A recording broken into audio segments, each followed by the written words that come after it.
The great silvery hull of the icebreaker sliced through the thin, shimmering atmosphere of Cryos. Below, an alien world unfolded, a canvas painted in a million shades of white and blue. Jagged mountains, sculpted by eons of wind and ice, clawed at a pale, distant sun. Gigantic glaciers, like frozen rivers, snaked across vast plains, their surfaces sparkling with unknown minerals. It was a brutal beauty, a silent symphony of cold. This planet, newly discovered, held a secret that Earth desperately needed: rare energy crystals, pulsing with a latent power that could fuel humanity for generations. On the bridge of the icebreaker, the small, elite exploration team watched the descent with a mix of awe and anticipation. Leading them was Major Jax Joker Reynolds, a man whose easy grin and quick wit usually lit up any room. But here, on the edge of an unknown world, his smile was tighter, his eyes constantly scanning, calculating. "All right, team," he announced, his voice steady over the comms. "Cryos.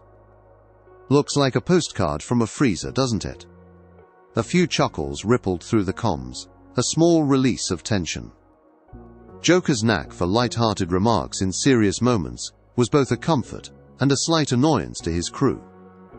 Beside him, Dr. Lena Petrova, the brilliant engineer and lead scientist, adjusted her glasses. Her dark hair was pulled back tightly, reflecting her precise nature. Lena had designed the icebreaker's advanced cloaking systems, an intricate web of energy fields meant to render them invisible to any hostile eyes. She had supreme confidence in her tech, a confidence that sometimes bordered on arrogance. "Humorous as always, Major," she replied, her tone crisp. "But remember, our advanced thermal suits are designed for -200 degrees Celsius.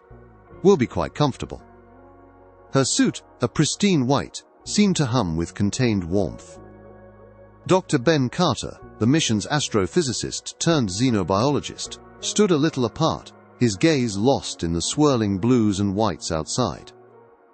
Ben was a quiet man, more at home with ancient star charts and alien flora than with military banter. He'd spent months studying Cryos from afar, meticulously analyzing its unique atmospheric composition and extreme thermal dynamics. He wore a slightly older model of the thermal suit, less sleek than Petrova's, covered in various sensors he'd added himself. He had a peculiar connection to untouched nature, a sensitivity that sometimes made him appear detached from human concerns. Nearby, Sergeant Kira Shadow Khan checked the readouts of her stealth drone, her movements precise and economical. Khan rarely spoke, and her dark, observant eyes seemed to miss nothing. Her background was shrouded in classified ops, making her an enigma even to her own team, though Joker trusted her implicitly. And finally, Corporal Liam Boom O'Malley, the demolitions expert, a mountain of a man with kind eyes and hands that could dismantle anything. He was currently making sure the landing gear was clear of ice, humming a tuneless old Earth folk song. "Just don't want no nasty surprises on touchdown, Major," Liam rumbled, his voice like distant thunder. The icebreaker touched down with a soft, almost imperceptible thud, sinking slightly into the deep snow. The air outside, even through their helmets, felt impossibly cold, a sharp metallic bite that pierced their advanced thermal suits like tiny needles. Their modular habitat units deployed with practiced ease, forming a small, glowing beacon against the vast white. The internal heaters hummed, creating a bubble of warmth in the alien cold. Their mission began with routine scans for the crystals. The initial days were spent exploring the immediate vicinity of their outpost, the team relying on their advanced standard cloaking devices to move unseen. These cloaks worked by bending light and masking heat signatures, making them practically invisible. At least, that's what the specs promised. Yet, a subtle unease began to creep in. Dr. Carter, meticulously analyzing environmental data, started seeing peculiar patterns. "Lena," he called out one afternoon, his voice a little strained over the comms. "Are you getting this? The thermal dissipation around our cloaks is irregular. It's not dispersing the heat signature as cleanly as it should in this environment." Dr. Petrova, busy calibrating a new sensor array, waved him off. "Ben, it's Cryos. Every planet has its quirks. It's a low-level resonance effect, nothing our adaptive algorithms can't handle. Probably just a minor glitch in the local atmospheric refraction. She trusted her tech implicitly. Her cloaking device had performed flawlessly on a dozen other worlds. This was just Cryos being Cryos. But Dr. Carter wasn't so easily dismissed. No, Lena, this isn't just refraction. It's like the very cold of this planet is interacting with our cloaks in an unforeseen way. It's not dispersing our heat. It's almost amplifying it, making it stand out in a unique spectrum. Not visible to human eyes, mind you, but if something out there sees cold or heat in a different way. He trailed off, looking out at the swirling snow. Joker, overhearing the conversation, rubbed his chin. You saying our invisibility cloaks are actually making us glow like Christmas trees to some alien creature, Doc? He tried to make light of it, but a flicker of concern crossed his face. He'd learned to trust Ben's quiet observations. Before Petrova could offer a dismissive retort, a flicker of movement caught Dr. Carter's eye outside the habitat's reinforced viewport. A small, furry creature, no bigger than an earth badger, scampered across the snow. It had large, luminous eyes and thick, multi-layered fur. Then, in an instant, it seemed to simply vanish. Not just out of sight, but its faint thermal signature, which Carter had been tracking, utterly disappeared from his external monitors. It was as if the animal had been absorbed by the cold itself. Did you see that? Carter whispered, leaning closer to the glass. Its thermal signature, it just blinked out. Joker chuckled. Probably just an ice badger. They're quick, Doc. The team dismissed it as just alien wildlife. Another curious but harmless inhabitant of Cryos. They were focused on the crystals, confident in their cutting-edge gear. The strange disappearance of the little ice badger and Dr. Carter's quiet warnings about their flawed cloaking tech were brushed aside. They had their mission, their suits, their cloaks. What could possibly go wrong? The whisper of the unseen cold, however, had just grown a little louder. Relaxation. Days later, the team pushed deeper into Cryos's frozen heart. The preliminary crystal readings were off the charts, drawing them further from the relative safety of their outpost. The landscape grew more treacherous, a bewildering labyrinth of glacial caves and towering razor-sharp ice formations. Blizzards became more frequent, swirling vortexes of snow and wind that could disorient even their advanced navigation systems. Dr. Petrova, focused on the surging crystal readings, dismissed the growing unease. Almost there, Major, she announced, her voice clipped with excitement. The energy signature is immense. But Major Reynolds felt a cold dread creeping up his spine, a feeling that had nothing to do with Cryos's biting temperatures. His instincts, honed by years of combat and survival, screamed danger. Keep your guard up, team, he warned, his voice tight over the comms. Something feels off. Sergeant Khan, moving like a shadow, even through the thick snow, confirmed his unease. Passive scans show nothing, Major, she reported, her voice unusually low. But my senses, something is here, listening. Suddenly, a terrifyingly swift and silent attack erupted from the blizzard. There was no warning, no precursor. One moment, they were navigating a narrow ice passage. The next, a colossal, shadowy form materialized from the swirling white. It struck their primary research rover with sickening force, tearing through its reinforced hull as if it were paper. This was no mere animal. This was an intelligent, brutal predator. Contact! Enemy contact! Joker yelled, drawing his plasma rifle. Cloaks on now! His team reacted instantly, their fingers hitting the cloak activators. The hum of the cloaking fields filled their helmets, a familiar comfort. But then, a horrifying reality set in. Instead of disappearing, they began to glow. Not to their own eyes, or to the naked human eye, but on their thermal scanners, their bodies flared with an unnatural, vibrant heat signature. The very act of cloaking, the attempt to mask their warmth, somehow amplified it, making them shine like beacons in the alien vision of their attackers. The creatures were sleek, dark, and utterly terrifying. They had no visible eyes, only smooth, thermal-absorbing skin that melted seamlessly into the frigid landscape. They were the Wraiths, a name that would forever haunt the human team. Their forms rippled with an internal cold, allowing them to vanish completely from human thermal sensors, hence their eerie ability to appear and disappear. Their most terrifying weapon was their advanced thermal vision, which saw the world in shades of heat and cold. To them, the humans, encased in their invisible cloaks, glowed with an irresistible, blinding intensity. A Wraith, sensing Dr. Carter's panic, lunged. Ben, caught in the open, barely dodged a searing thermal blast that melted the ice where he'd stood seconds before. The specialized fabric of his suit smoked, but his body, miraculously, remained intact. "They see heat! Our cloaks are making us visible!" he screamed, his voice raw with terror and realization. The attack was devastatingly efficient.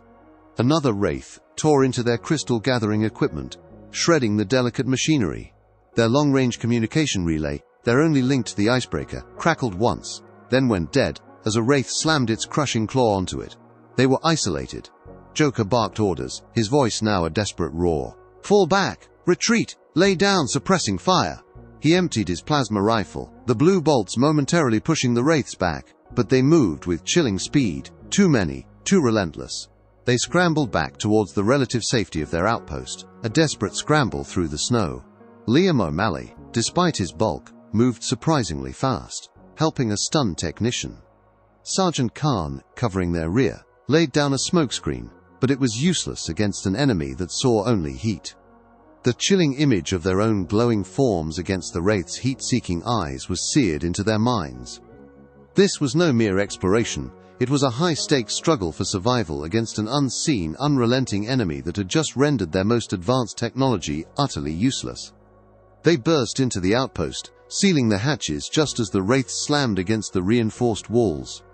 The hum of the outpost's power generators, usually a comforting sound, now felt like a desperate throb. Inside, the air was thick with the weight of their near annihilation. Dr. Petrova, usually so composed, stared at her console, utterly bewildered by the data coming in. Her face was pale, her hands trembling. "It doesn't make sense," she murmured, poring over thermal readings that showed their own cloaks making them stand out like flares. "Their vision, it's beyond anything we've encountered." Joker slammed his fist onto a console. "Forget making sense, Lena. We just lost a quarter of our gear, comms are down, and they know where we are. Our invisibility cloaks just turned us into human flashlights." He ran a hand through his hair, his usual grin completely gone. "What now? We're stuck here, freezing our guts out waiting for them to melt their way in." Dr. Carter, still nursing his bruised arm, spoke quietly. "We're not just stuck, Major. We're blind. Our tech is useless. But perhaps their tech is too." He looked around the desperate faces, then out the reinforced viewport at the swirling snow. "We need to learn from Cryos itself, from the creatures that truly belong here." A faint, unsettling chill settled over the outpost, a chill far deeper than the planet's biting cold. The outpost's interior felt colder than the outside, despite the humming heaters. A thick blanket of fear and despair had settled over the team. The silence, broken only by the hum of failing life support, and the distant, haunting chirps of the Wraiths, was crushing. They were isolated, their communication system still dead, their advanced technology proven useless against Cryos's native predators. Major Reynolds paced, his usual easy stride replaced by a restless, angry energy.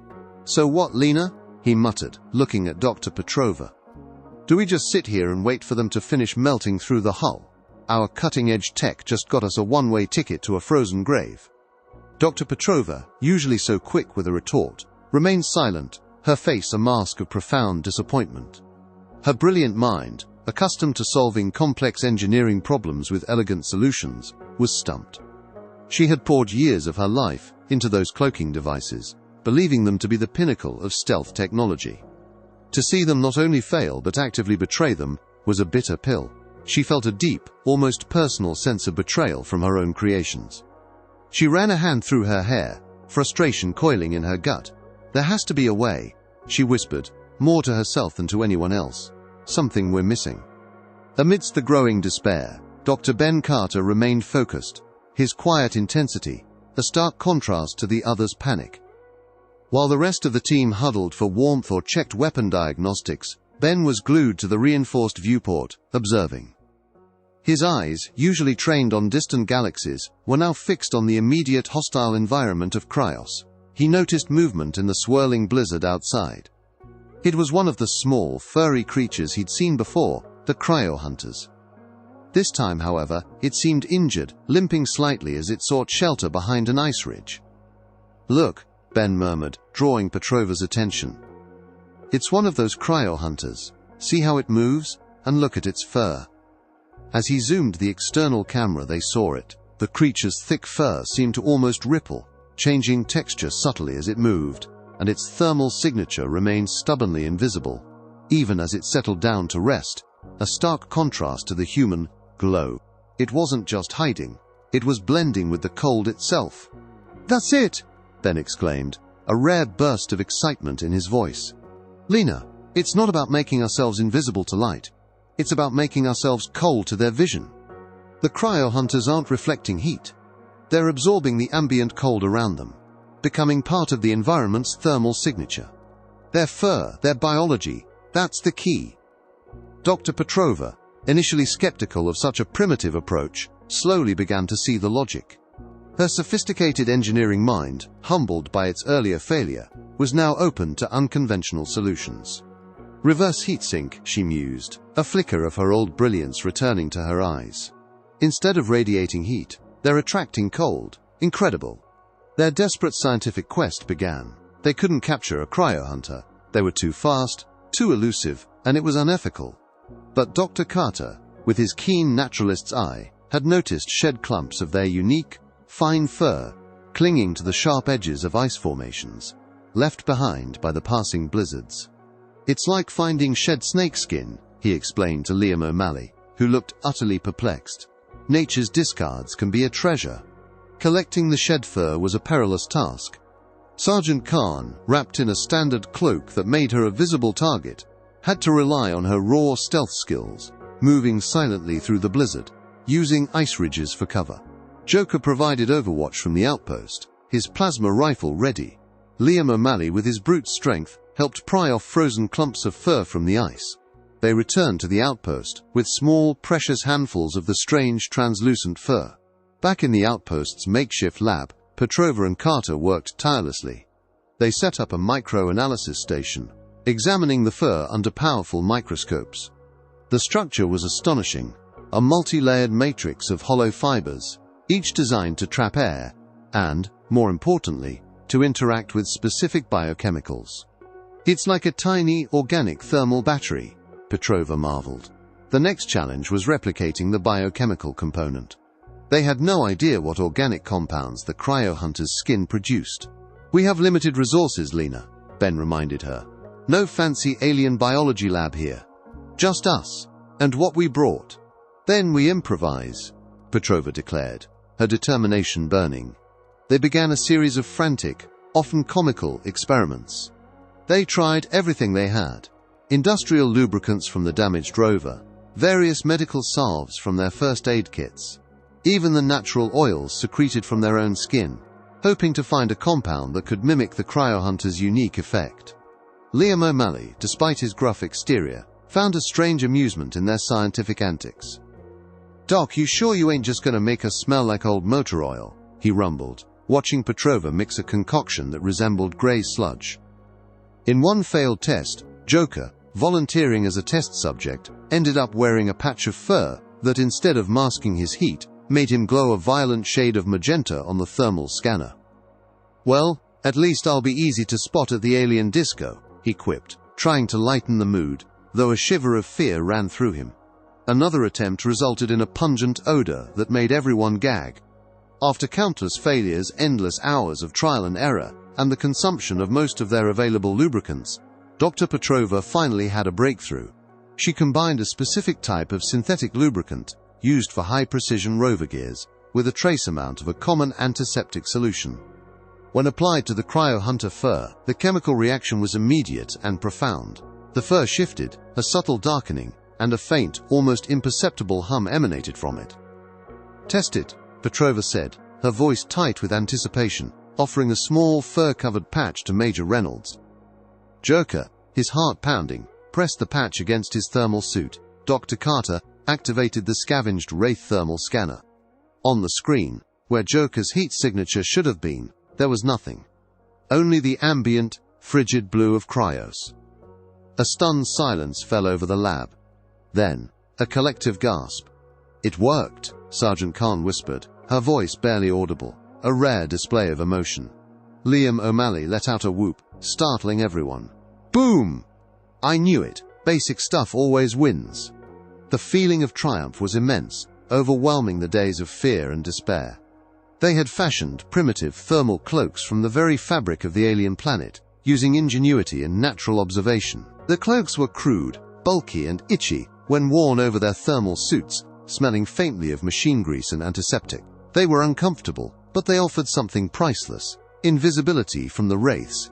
The hunt for survival had just taken a dramatic, utterly unexpected turn. They had a weapon. An ugly, makeshift, but potentially game-changing weapon forged from desperation and the secrets whispered by the wild. The first field test of the improvised thermal cloaks was a nerve-wracking affair.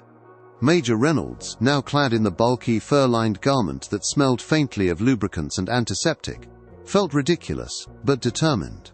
He ventured just outside the outpost's reinforced perimeter, the blizzard swirling around him. On the comms, Dr. Petrova's voice was tense. "Major, are you in position?"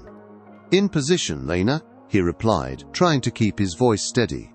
He couldn't see himself, but he trusted her readings. Dr. Carter activated the scavenged Wraith thermal scanner. On the screen inside the outpost, where Joker's heat signature should have been a bright, glowing beacon, there was nothing, only the ambient, frigid blue of Cryos. It was as if he had simply ceased to exist thermally. Sergeant Khan's low voice cut through the comms. "Positive identification, Major. You're completely invisible on their spectrum, not a flicker." A silent cheer erupted in the outpost. Liam O'Malley slapped a heavy hand on Dr. Carter's shoulder. "Hot dog! It actually worked." The primitive fur, treated with their basic chemicals, was a miracle. Major Reynolds wasted no time. His usual grin, absent for days, returned, though it was now edged with a dangerous cunning. "All right, team," he announced, his voice crackling with renewed purpose. "We're not just hiding anymore, we're going hunting." Their strategy shifted from desperate survival to calculated guerrilla warfare. They were still outnumbered and outgunned by conventional standards, but they now had the ultimate advantage, the element of surprise. Clad in their newly fashioned thermal cloaks, the humans became ghosts in the ice. They moved silently, appearing and disappearing like phantoms to the Wraith's specialized vision.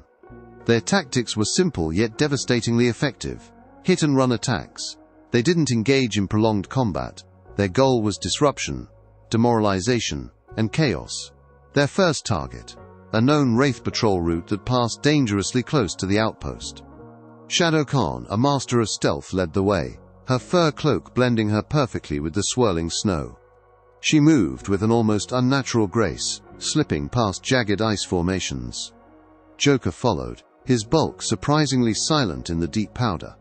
They could hear the Wraiths before they saw them, a series of guttural clicking sounds, like stones grinding together. The Wraiths appeared, moving in a tight formation, their sleek, dark forms almost invisible to the naked eye. But through their scavenged scanner, the humans could see them, glowing faintly in the cold, their own heat signatures betraying their position. Khan melted into a snowdrift, as a Wraith passed so close she could feel the subtle tremor of its massive footfall. Her breath hitched, but she remained motionless. "Now!" Joker's voice was a whisper over the comms. Liam O'Malley, positioned above the patrol route, triggered his first precise charge.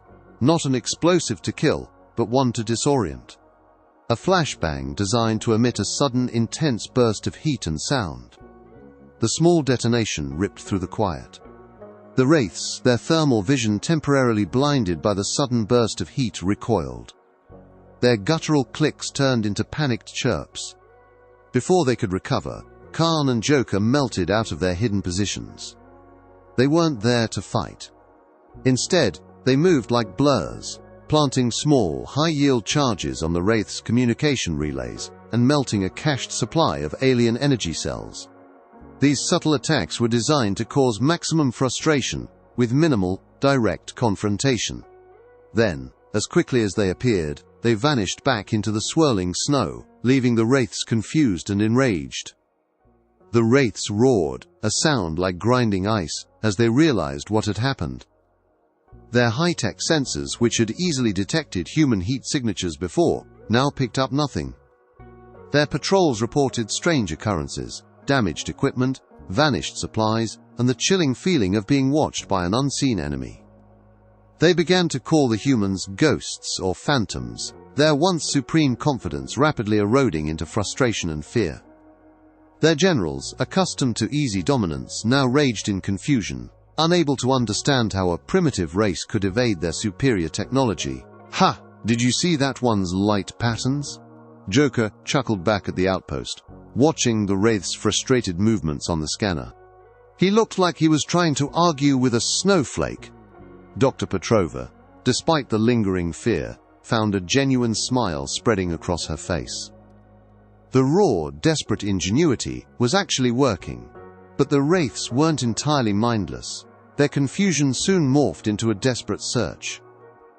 They began to spread out, sweeping wider areas, their chirps now laced with a cold, desperate malice.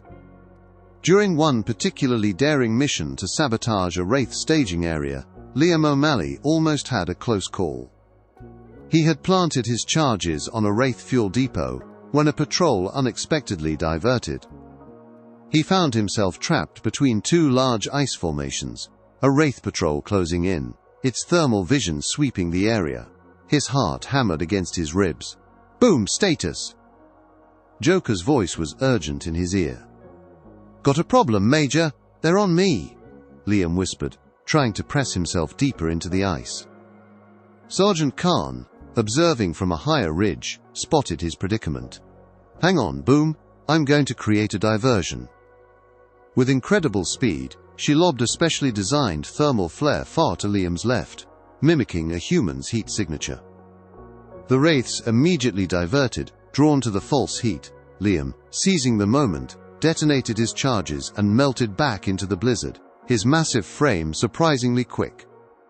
He tumbled back into the outpost, covered in snow and shaking, but otherwise unharmed.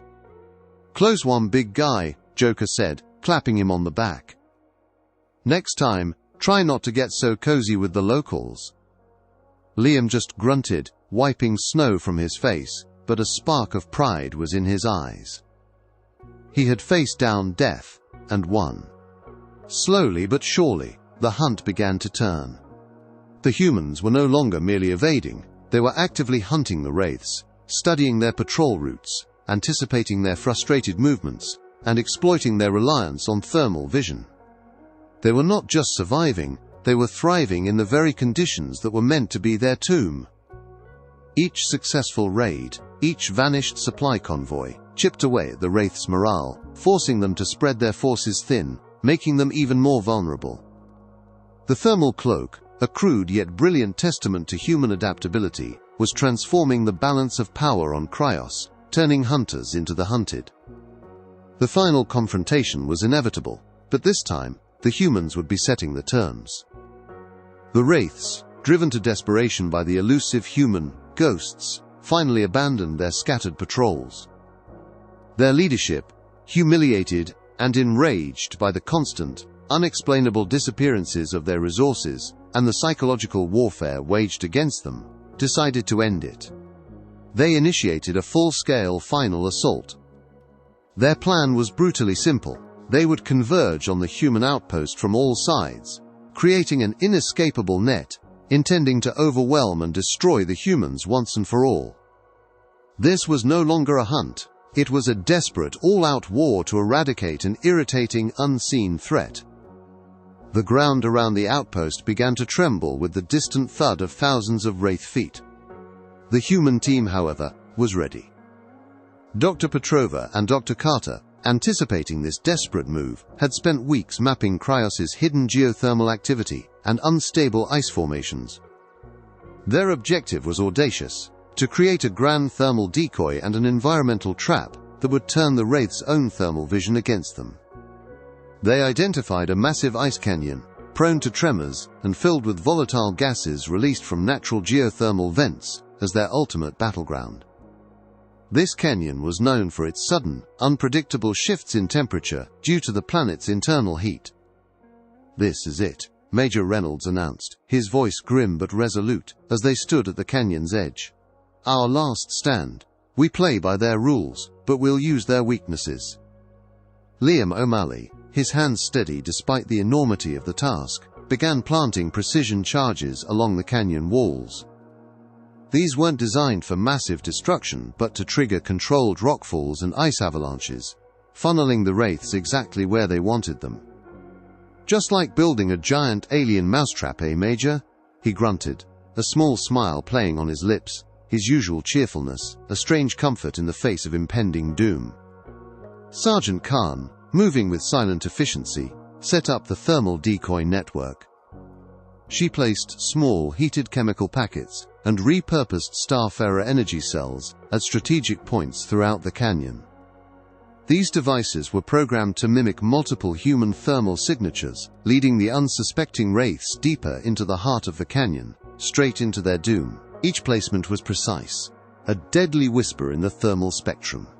Meanwhile, Dr. Petrova fine-tuned a powerful sonic emitter. "This won't kill them," she explained, her fingers flying across the console. "But it will disrupt their internal thermal regulation. It'll be like their entire body is on fire to their own senses, making them even more vulnerable to sudden changes in temperature." Her engineering brilliance shone brightest in moments of crisis. Dr. Carter, beside her, monitored the canyon's geothermal vents, ready to trigger them at the precise moment. The Wraiths poured into the canyon, their advanced thermal vision glowing with predatory anticipation.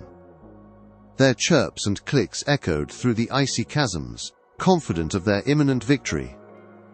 They saw multiple human heat signatures, believing they had finally cornered their elusive prey. They spread out, eager for the kill, blindly trusting their infallible vision. But as they pressed deeper, Major Reynolds triggered the first phase of the trap. "Now, boom!" he barked into the comms. O'Malley's charges detonated with a series of muffled thumps, not loud enough to draw attention away, but precisely placed to destabilize the ice. Tons of ice and rock thundered down, carving new paths, funneling the Wraiths into a tighter, more confined space, precisely where the geothermal vents lay. Then, Dr. Petrova's voice cut through the comms. "Vents, activating!" The canyon floor began to steam, releasing sudden, intense waves of heat. Simultaneously, the team activated their thermal decoy network. The entire canyon floor became a chaotic mess of fluctuating heat signatures. The air shimmered with invisible thermal currents. The Wraiths' thermal vision, once their greatest asset, became their biggest weakness. They were instantly blinded by the sheer volume of conflicting heat data, their internal sensors overwhelmed by the thermal overload. They couldn't distinguish real humans from the decoys, or even tell friend from foe. Their guttural chirps turned into cries of panic and confusion. The final clash was chaotic. The Wraiths, disoriented and panicking, fired their thermal blasts wildly, often hitting their own kind, their movements clumsy and desperate. Humans, remaining almost invisible in their primitive cloaks, moved swiftly through the thermal chaos. Sergeant Khan, like a true phantom, slipped between the confused Wraiths, planting smaller, localized sonic disruptors that sent agonizing vibrations through their sensitive bodies. Joker, leading a small team, used the thermal decoys to herd confused Wraith patrols into deep chasms, their panicked cries echoing as they fell into the unseen depths. They avoided direct confrontation, letting the environment and the Wraiths' own confusion do the work. The freezing winds of Cryos howled through the canyon, carrying the sounds of alien distress and the occasional, satisfying explosion. It was a testament to cleverness triumphing over brute force. In the end, the Wraiths, shattered and demoralized by an enemy they could not see or understand, broke ranks. Their leadership, defeated and bewildered, either surrendered in despair, dropping their formidable weapons, or fled from Cryos, accepting their utter defeat at the hands of seemingly primitive cunning. The battle was over. The echoes of their alien cries faded into the cold, clean air of Cryos. The aftermath of the battle was a profound, chilling silence, broken only by the whispers of the Cryos winds. The canyon, once a chaotic theater of war, now lay still, littered with the broken fragments of Wraith technology and the melted remnants of ice formations.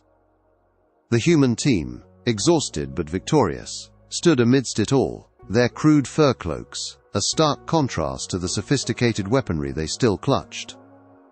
The howling winds, once a sound of dread, now felt like a testament to their resilience, a silent cheer from the very planet they had learned to master. They had come to Cryos for crystals, vital for Earth's dwindling power reserves, and indeed, the deposits they found were immense, enough to fuel humanity for generations. But as they surveyed the desolate beauty around them, they knew their true prize was something far more valuable, a profound testament to humanity's spirit. It was the knowledge that true strength lay not just in advanced technology, but in adaptability, ingenuity, and the humble willingness to learn from the natural world. The icebreaker eventually made its way back to Earth, not with tales of a military conquest, but with an incredible story of resourceful survival. Dr. Lena Petrova and Dr. Ben Carter, now hailed as heroes, immediately began work on a revolutionary new thermal technology. They spent countless hours in Earth's advanced labs, meticulously studying the unique properties of the cryo-hunter's fur and the symbiotic biochemicals that made them invisible. Their goal was to perfectly integrate these natural principles with cutting-edge human materials science. The result was astonishing, a new generation of integrated thermal cloaks. These weren't bulky, itchy fursuits, but sleek, lightweight and comfortable garments that provided perfect thermal camouflage in any environment. They didn't just mask heat, they manipulated it, allowing the wearer to seamlessly blend with the ambient thermal signature of their surroundings, becoming truly invisible to any form of thermal detection, alien or otherwise. Dr. Petrova, with a proud gleam in her eye, demonstrated how the new cloaks could make a human disappear even in a tropical climate, adjusting to heat as easily as they did to cold. It was a triumph of bio-inspired engineering, a true fusion of futuristic technology and ancient natural material, and it became a hallmark of human innovation. The story of the ghosts of Cryos quickly became a legend across Earth and its burgeoning interstellar colonies. It served as a beacon of hope and a guiding principle for humanity's future interstellar endeavors. It taught them that true strength lay not just in advanced weapons or impenetrable shields, but in the human spirit's boundless capacity for adaptation, in its cleverness, and in its humility to learn even from the seemingly primitive. It underscored the immense power of keen observation, resourceful problem-solving, and the unwavering collective human spirit in the face of overwhelming odds. Humanity, having earned its place among the stars not through brute force but through cunning intelligence, now approached future first contacts with a new kind of wisdom.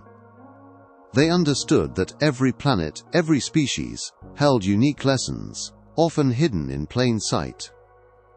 As for the Wraiths, their dominance shattered, and facing certain extinction on Cryos, they eventually sought terms with humanity. It was a cautious, uneasy alliance at first, built not on dominance but on a grudging respect for human ingenuity and an understanding of shared survival in a harsh galaxy. They learned from humanity's adaptability, and humanity, in turn, learned more about the complex thermal dynamics of Cryos from the Wraiths. Cryos became more than just a resource planet. It became a symbol of how humanity could not only survive, but thrive by thinking outside the box, adapting, and discovering wisdom in the most unexpected places. The echoes of the past, of fear and desperation, faded, replaced by the promise of a new beginning, forged in the heart of a frozen world.